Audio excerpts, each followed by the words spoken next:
Si on voit la Côte d'Ivoire aujourd'hui, on est très inquiet pour la future. Le plus gros Vous êtes très inquiet pour le futur de la Côte d'Ivoire. Le plus gros problème de la Côte d'Ivoire aujourd'hui, c'est son endettement par rapport à l'international.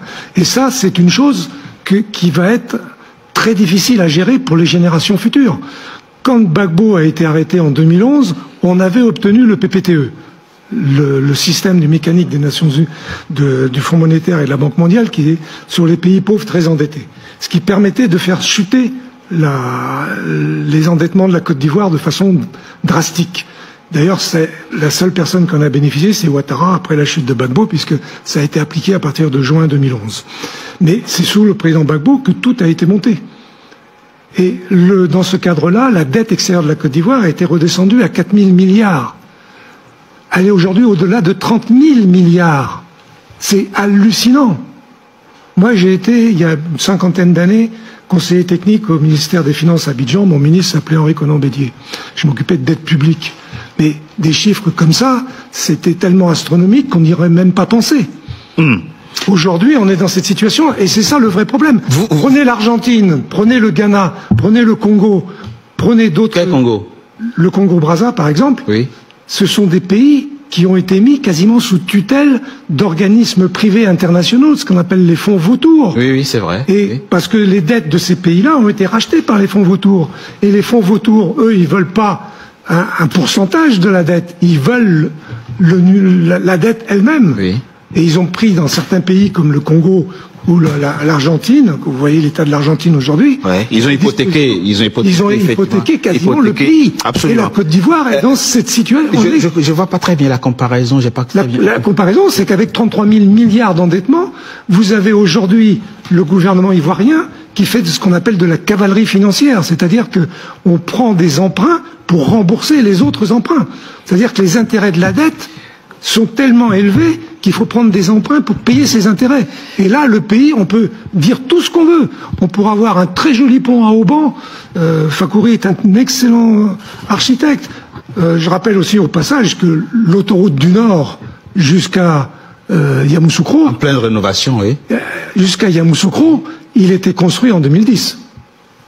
Oui, mais c'est en rénovation actuellement. Et puis il y a la corniche San Pedro qui a dû être refaite Abidjan. Parce que à l'époque ils ont reconstruit et ça a duré je ne sais pas combien de temps, etc.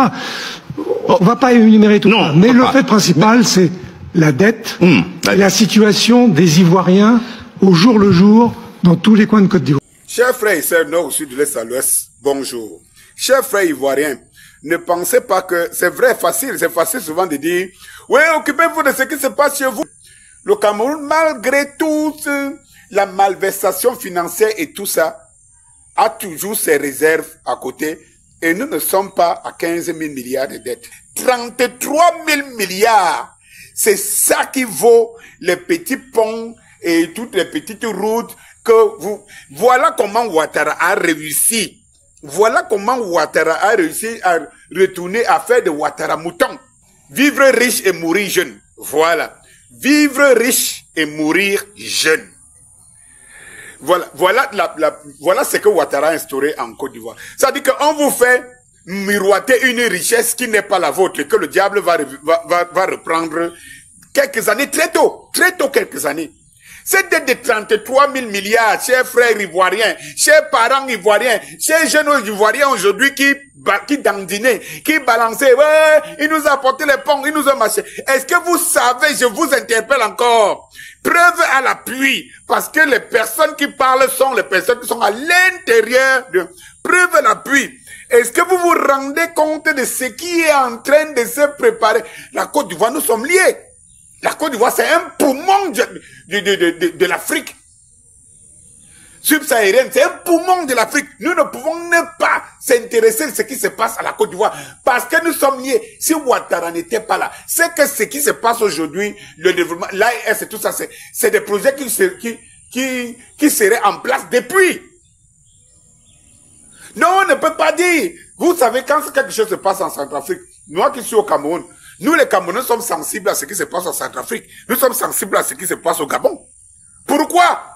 Parce que nous sommes interliés par la monnaie, par la culture, parfois par des frontières, et par la race, par le continent. Il y a plein de choses qui nous lient. C'est pour cela que le panafricanisme ou l'africanité, c'est quelque chose qui doit être dans notre ADN. C'est dans notre ADN, nous devons le réveiller.